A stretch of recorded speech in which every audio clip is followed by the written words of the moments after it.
지난해 서울의 청구동 새마을금고에서 1,500억 원대 규모의 불법 대출이 실행되고 이 새마을금고가 이른바 깡통으로 문을 닫는 사태가 발생했습니다. 이 사태의 모든 그림은 사채왕이라는 사채업자 손 안에서 벌어졌다는 사실이 밝혀졌는데요. 새마을금고 임원과 사채왕, 사채업자가 연결되어 벌어진 사태라고 합니다. 1년 넘게 미적지근한 수사가 이어져 오다가 셜록의 사채왕 보도 이후 일주일 만에 사채왕은 구속됐습니다. 관련해서 취재를 이어오고 계신 분이에요. 셜록 박상규 기자 모시고 이야기 나눠보죠. 기자님 어서 오세요. 예, 안녕하세요. 네, 지금 두 번째 뵙는데요. 기자님 항상 이렇게 어려운 취재만 하시는 이유가 있으세요? 어려운 취재가 재밌죠. 어려운 걸 해야 또 뭐 짜릿하고 독자들도 좋아하고요. 사람들이 알아야 되는 중요한 짓은 다 어려운 취재입니다. 맞습니다. 쉬운 건 누구나 다 하죠. 맞습니다. 사람들이 꼭 알아야 할 내용은 다 어려운 취재입니다. 라고 하시면서 이번에도 정말 힘들게 취재하신 것 같은데 한번 이야기를 들어볼게요. 아니, 한 새마을금고를 무너뜨렸어요. 근데 한 사채업자 손에서 벌어진 일, 먼저 어떤 사건인지 설명을 간략히 좀 해주실까요? 예, 말씀하신 대로 금융기관 하나를 사채하시는 분이 꿀꺽 집어 삼켜버린 사건입니다. 예. 이 사채왕이라고 불리는 사람은 명동에서 큰손 사채 김 사장으로 불리는 인물인데요. 바로 실명은 김상욱이라는 사람입니다.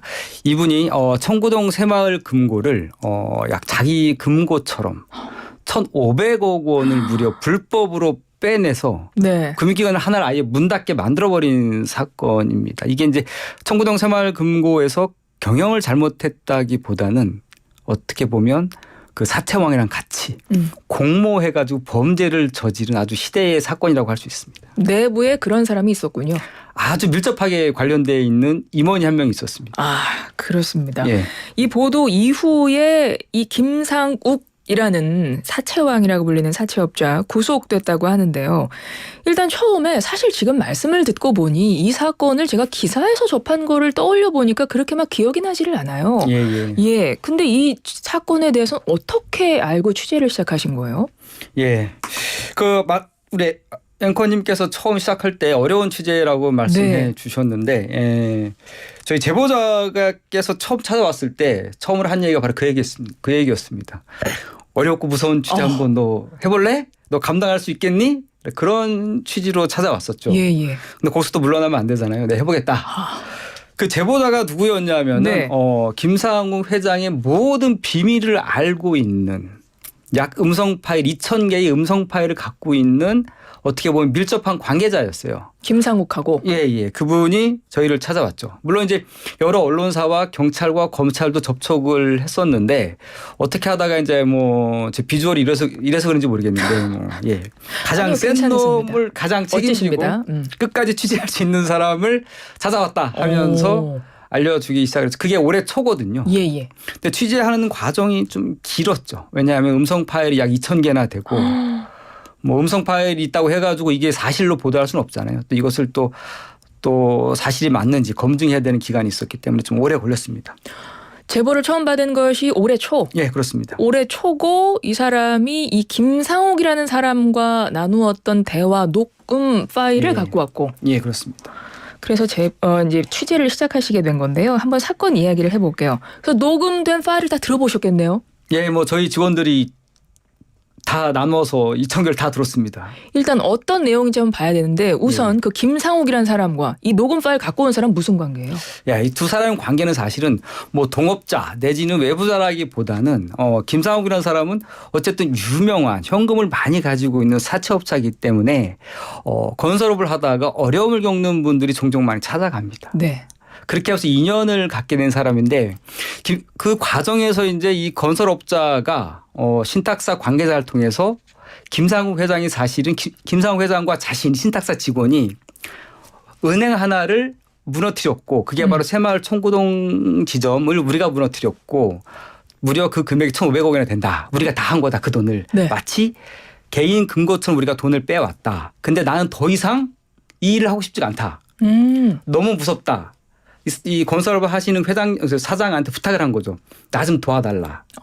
그러면서 이 김상욱 회장이랑 같이 청구동 지점에서 돈을 빼내는데 일조했던 그 신탁사 직원이 김상욱 회장하고 자신이 그동안 너무 큰 불법을 저질렀기 때문에 일명 이걸 보험이라고 그러죠. 네. 보험 든 셈 치고서 이 김 회장이랑 나눴던 불법 행위를 전부 다 녹음을 해놓은 거예요. 이 건설업자가 아니 저기가 신탁사 직원이요. 신탁사 직원이 신탁사 직원이 지금 그 녹음 파일 갖고 온 사람은 건설업자라면서요? 예, 그렇죠. 어떻게 된 건지 이 신탁사 직원이 나 더 이상 이 일을 그만하고 싶다. 나 불법 행위를 이제 그만하고 싶다. 너무 무섭다. 일이 너무 커지고 있다. 나 좀 도와달라고 하면서 이 파일을 이 건설업자한테 넘긴 거예요. 네네. 여기서부터 일이 시작이 됐고 나중에 좀 더 이야기 나누면서 좀 흥미진진하게 진행이 될 텐데 이 건설업자를 비밀을 쥐고 있는 거잖아요. 그 그렇죠. 사채왕으로서는 자기 비밀을 건설업자가 쥐고 있는 거잖아요. 이 건설업자를 놀랍게도 구속시켜 버립니다. 아무 죄도 없이. 누가? 사채왕 김상욱이요. 김상욱이 구속시켜 버렸다고요? 예. 어떻게요? 이게 어떻게 구속시켰냐면은 자 말씀드린 대로 신탁사 직원이 파일을 건설업자한테 넘긴 거잖아요. 네. 이것을 어떻게 했냐면 어떻게 보면 신탁사 직원과 사채왕은 그 김상욱이라는 사채왕은 둘이 동업자 관계였죠. 네. 둘이 불법을 같이 해가지고 돈을 빼낸 사람인데 자 이 파일에 넘어갔으니까 어떻게 했냐면 야 신탁사 직원한테 지시를 하죠. 야 너 네가 두들겨 맞고 뺏긴 걸로 강제로 뺏긴 걸로 해서 경찰에 신고를 해. 거짓말을 신고해. 내가 다 책임질 테니까 신고해 이놈아. 신고해가지고 정말 이 사람이 가가지고 경찰서 가가지고 거짓으로 고소를 합니다. 잠깐만. 이 사람이 녹음 파일 이 건설업자한테 넘긴 거 김상욱 어떻게 알았어요? 어떻게 알게 됐습니다. 어쨌든 간에. 네. 어떻게 알게 됐는데 예. 그렇게 어쨌든 비밀을 알고 있다 보니까 그렇게 지시를 해서 이 신탁사 직원이 정말로 거짓말로 경찰서에 가서 내가 강금 폭행을 당해서 모든 비밀 자료를 빼앗겼다. 현재 그래서 내가 협박을 받고 있다. 그렇게 하면서 오히려 건설업자를 고소해 버립니다. 그래서 그 사람이 구속됐고. 예, 이 사람은 그래서 건설업자는 자기는 때린 적도 없고 강금한 적도 없고 폭행한 적도 없는데 갑자기 느닷없이 구속이 됐어요. 진짜로 예. 그 사채왕의 지시대로 말한 대로 정말 구속이 됐습니다. 예. 구속이 되고 무려 4개월 동안 구치소 생활하면서 이 사람이 너무 놀라운 거죠. 그렇죠. 저 사채왕이 얼마나 대단한 사람이면은 나 한 사람을 죄도 없이 거짓말로 해서 구속시킬까. 이 건설업자가 그렇게 충격을 받고 구치소 생활을 하다가 풀려나고 나서 내가 이렇게 당할 수는 없다 하고선 이 파일을 갖고 온 거예요. 그렇군요. 알겠습니다. 이해가 됐어요. 일단은 그 사채업자 김상욱, 예. 이 한 건설업자, 이 제보하신 건설업자, 예. 그리고 신탁회사 그 직원이라는 직원, 사람. 일단 셋이 공모했던 같은 집단이긴 하잖아요. 둘이 공모했죠. 건설업자 아닙니다. 건설업자는 아니에요. 네, 건설업자 아닙니다. 예. 근데 이 건설업자한테 그 신탁사 예. 직원이 나 이러이러한 일을 했는데 예. 나 좀 도와줘라면서 음성 파일을 넘긴 거라고요. 예, 그렇습니다. 그럼 이 건설업자는 진짜 억울하게 잠깐 들어간 거네요. 굉장히 억울해하고 이건 조직적인 범죄. 경찰과 검찰이 도대체 사채업자와 무슨 관계길래 나 하나가 이렇게 일개 시민이 죄도 없이 감옥에 가나. 굉장히 큰 충격에 빠져 있습니다. 그렇습니다. 자, 김상욱이라는 사람이 가장 큰 제일 위에 있으면서 모든 걸 지시하는 인물로 보이는데 아까 앞서 1,500억 원대 대출을 실행했다 그래서 불법 대출. 예, 맞습니다. 이건 어떻게 이루어진 겁니까?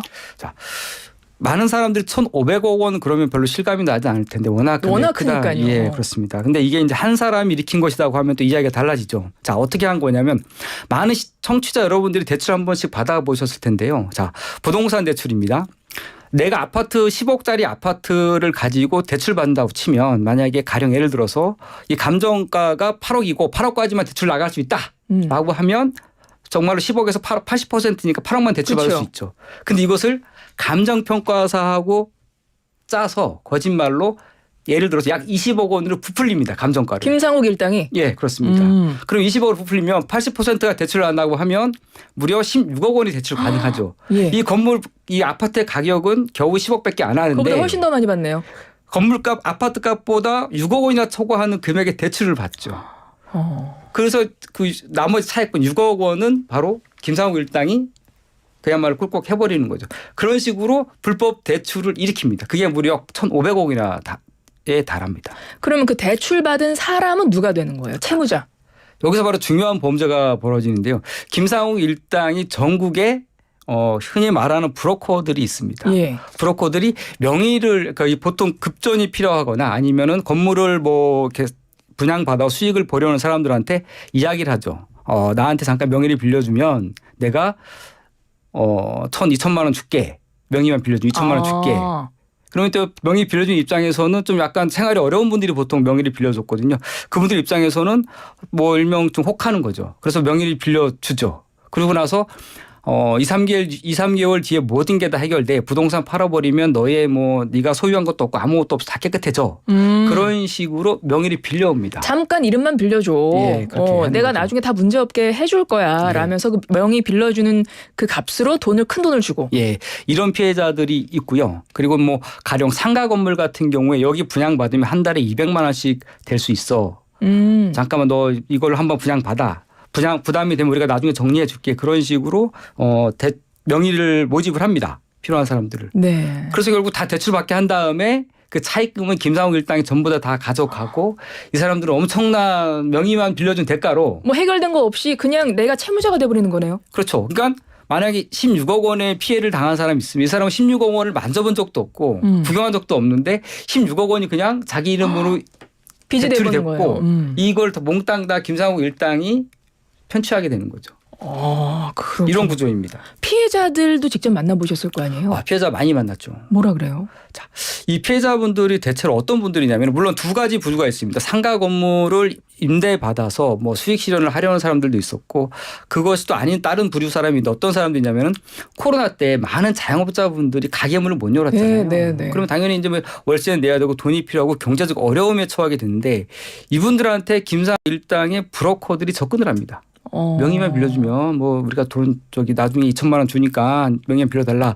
그랬다가 이분들이 명의 빌려줬고 대부분들이 그 코로나 시기에 어려웠다가 신용불량자 되고 자기 뭐 만약에 남편이 가게를 운영하면 부인은 신용이 살아있겠죠. 그러니까 남편이 신용불량 됐으면 네. 부인 신용 끌어다가 돈 대출 받고 온 가족이 신용불량자가 돼서 뭐 아이도 학원에도 못 가고 그런 경우가 좀 있고 아주 많은 사람들이 지금 피해를 겪고 있습니다. 너무 안타까운 사연입니다. 일단 이것부터 여쭤볼게요. 피해 구제가 이게 가능합니까? 피해 구제가 사실은 굉장히 어렵습니다. 왜냐하면 이분들이 명의를 일단 빌려준 것 자체가 좀 일단 불법이죠. 불법 행위이고 한국에서 그 범죄 수익금이 환수된다거나 아니면 금융기관에서 책임을 지는 경우들이 그렇게 많지가 않습니다. 가령 이제 우리 전세 사기 피해자분들도 구제되는 경우가 그렇게 많지는 않지만 아직까지는요. 비슷한 경우일 수 있겠는데요. 어쨌든 정부 차원에서 그리고 어떻게 보면 새마을금고가 이건 조직적으로 개입한 범죄거든요. 네. 불법 대출이 일어났을 때 새마을금고에서 이것이 불법이다라는 것을 인지하고 있었어요. 특히 청구동 지점의 지점장께서 네. 같이 공모한 거예요. 그 지점장이 공모자군요. 예, 공모자입니다. 이것이 이 감정평가가 8억밖에 안 되는데 어떻게 감정이익이 10억이 됐지? 다 알고 있었는데 불법 대출 내줍니다. 네. 그리고 김상욱 씨 음성 파일 속에 이런 내용이 있어요. 그 지점장한테 우리 지점장한테 돈을 주기는 나중에 걸리니까 이번에 뭐 커피숍 하나 내가 차려줬어 대가로 뭐 차를 하나 뽑아줬어. 그런 식으로 매수를 해서 같이 공모를 한 범죄입니다. 자, 그럼 여기서 새마을금고는 어떻게 책임을 져야 하는가? 네. 피해자분들이 명의를 빌려줬기 때문에 단지 당신들이 다 책임을 져야 돼. 그렇게 물러날 일인가? 발을 뺄 일인가? 저는 그건 좀 아닌 것 같아요. 지금 어떻게 하고 있는데요? 새마을금고에서는 뭐 아무 책임 안 지고 일단 그 사람 잘못이다. 그렇게 문자를 보내고 있죠. 돈 갚아라. 니네 빨리 불법 대출 나갔는데 이자도 안 갚고 원금도 회수 안 하고 상환도 안 하고 있으니까 당신들 빨리 돈을 갚아라. 그렇게 문자 보내고 있고 대출 피해자들은 전부 다 지금 뭐 신용불량자 됐고 그런 상황인 거죠. 일단은 그 청구동 새마을금고 전체가 다 조직적으로 움직인 건 아니고 그 새마을금고 아까 지점장이라고 하셨어요. 네, 그렇습니다. 그 사람이 공모자여서 그 사람이 다 서명 내주고 다 대출할 수 있게 허용해주고 그랬다는 거잖아요. 그렇습니다. 그 사람 위치에서. 이 사람도 그래서 현재 구속이 됐습니다. 구속이 돼 있군요. 예. 그래서 피해 구제는 상당히 어려울 걸로 보이고 지금 그 새마을금고는 문을 닫고 다른 곳으로 지금 합병이 된 상황인 거고요. 예, 신당동 지점과 합병됐습니다. 저는 여기서 궁금한 게 과연 김상욱이라는 사람이 어떤 사람인가. 일단은 아까 뭐 중간중간에 에피소드를 말씀해 주실 때 이 사람이 범상치 않은 사람인가. 일반인 같지는 않고 사채업자인데 뭐 조직폭력배 출신이라던가 뭐 그런가요? 예, 본인 말로는 목포 오거리파 출신이다. 그렇게 얘기를 하고 있고 예. 사채 시장에서는 굉장히 큰 돈을 움직이는 사람이고 사실은 자기 비밀을 알고 있는 사람이 발을 빼려고 할 때 이런 말을 합니다. 네 부산 가서 바지선 타고 바다에 수상 당할래 아니면은 네가 다한 범죄라고 하면서 지금 검찰 가서 자수를 할래. 협박을 하는군요. 그렇게 협박을 하고 실제로 또 우리 모든 비밀을 알고 있고 우리한테 제보를 했던 그 건설업자한테도 실제로 조직폭력배로 보이는 사람들 불러 망치하고 이렇게 무기 들고 오게 해서 협박도 하고 그런 일이 있었어요. 그러니까 제보하신 분도 제보자에게 음성 파일을 넘긴 그 공모자도 겁이 났고 예. 이 제보하신 분도 분명히 겁이 났을 것이고 예, 그렇습니다. 우리 기자님도 겁이 나셨을 텐데 취재를 하셨어요. 저는 겁이 났지만 뭐 티는 내지 않았습니다. 김상욱 씨 직접 연락해 보셨어요? 연락했죠. 연락됐나요? 이 얘기 연락했죠. 나누셨어요? 이야기 나누는데 김상욱 씨 얘기는 그렇습니다. 모든 피해자라고 주장하는 사람들이 나한테 모든 죄를 덮어씌우고 있다. 나는 아무 죄도 없고 그 사람들이 나를 모함하고 있다. 내가 피해자다. 아, 그래요? 그렇게 거짓말을 하고 있죠. 그렇습니다. 지금 김상욱 포함해서 새마을금고의 주범인 그 지점장이라는 사람도 구속이 됐다 그래요. 나머지 뭐 공범들 더 있을 거 아니에요? 그 사람들은 어떻게 지금 뭐 수사가 진행 중인가요? 현재 경찰에서 수사를 하고 있는데요. 수사한 지가 꽤 됐습니다. 1년 정도, 1년째 수사를 하고 있고. 왜냐하면 전국에 피해자분들이 약 100여 명이 계시거든요. 많으시군요. 예, 그렇습니다. 그렇기 때문에 현재 아직까지 수사가 진행 중이고 이렇게 중간에 있는 브로커라든가 아니면은 이렇게 같이 공모해서 피해자들을 모집했던 사람들 그분들은 현재 구속이 되지 않았습니다. 현재 경찰에서 수사를 진행하고 있고 차후에 적절한 조치가 이루어지지 않을까 그렇게 판단하고 있습니다. 제대로 된 수사는 어찌 보면 지금부터 아닐까 이런 예, 생각이 드는데 이 사치왕 사건 일명 사치왕 사건입니다. 앞으로도 취재 계속 이어가시는 건가요? 예, 그렇습니다. 정관계 로비 등과 연결고리를 현재 찾고 있습니다. 아, 혹시 그쪽 연결고리가 없는지 그것까지 찾아보신다 이런 예, 말씀이시고 혹시 중간에 뭐 협박이 오거나 막 그럴 수도 있는데 예, 굴하지 않고 계속 예, 제가 이길 수 있습니다. 꼭 이기실 수 있게 예. 이기시기를 바라면서 기자님 오랜만에 오셨고 또 오랜만에 중요 사건 설명해 주셨는데요. 저희 SAT라고 고품격 퀴즈가 있거든요. 아, 예. 요거 퀴즈 잠깐만 같이 내드리고 이따 힌트 좀 주고 가세요. 알겠습니다. 예. 안녕하세요. 슬기로운 라디오 생활 공식 AI 귀가진입니다. 지금부터 SAT를 시작하겠습니다. 라디오 청취율 조사 기간 오늘이 마지막 날입니다. 그래서 애청자분들에게 감사의 커피 쿠폰을 드리는 마지막 날이기도 합니다. 창고 대개방 데이 많이 참여해 주세요. 응시 방법은 문자 참여로 단문 50원, 장문 100원의 정보 이용료가 드는 문자 우물정 0945, 샵 0945로 정답 보내주세요. 그럼 지금부터 SAT 오늘 문제입니다. 잘 듣고 정답을 고르시오. 문제. 노래하는 동안 대통령 11번 바뀌었다. 태어나서 직업은 딱 하나 가수였다. 서운해할 때 떠난다. 가황의 라스트 콘서트. 지난 토요일 인천 공연에서 데뷔 58년 만에 은퇴를 공식 선언했습니다. 1966년 천리길이란 곡으로 데뷔한 이 가수는 이후 무시로, 잡초, 갈무리, 울긴 왜 울어, 고향열, 땡벌 등 셀 수 없이 많은 히트곡을 내놓으며 말 그대로 가황으로 등극했는데요. 2020년 테스형이라는 곡을 발매하며 젊은 세대들에게도 큰 인기를 끌었습니다. 이 가수는 누구일까요? 1번 남진, 2번 나훈아, 3번 박상규, 4번 슬기로운 라디오 생활 청취율 대박 가즈아.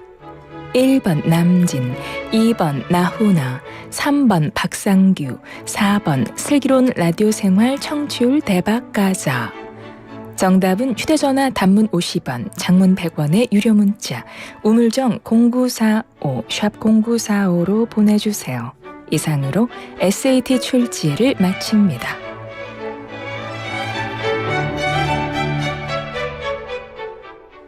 네, 저희 슬기로운 라디오 생활에 AI 귀가진이라고 했어요. 지금 AI 귀가진, 목소리로 SAT 듣고 오셨고 정답 아시겠죠? 예. 힌트 좀 주세요. 1번 남진, 2번 나훈아, 3번 박상규, 4번 슬기로운 라디오 생활 청취율 대박 가자 중에 정답이 있는데 힌트.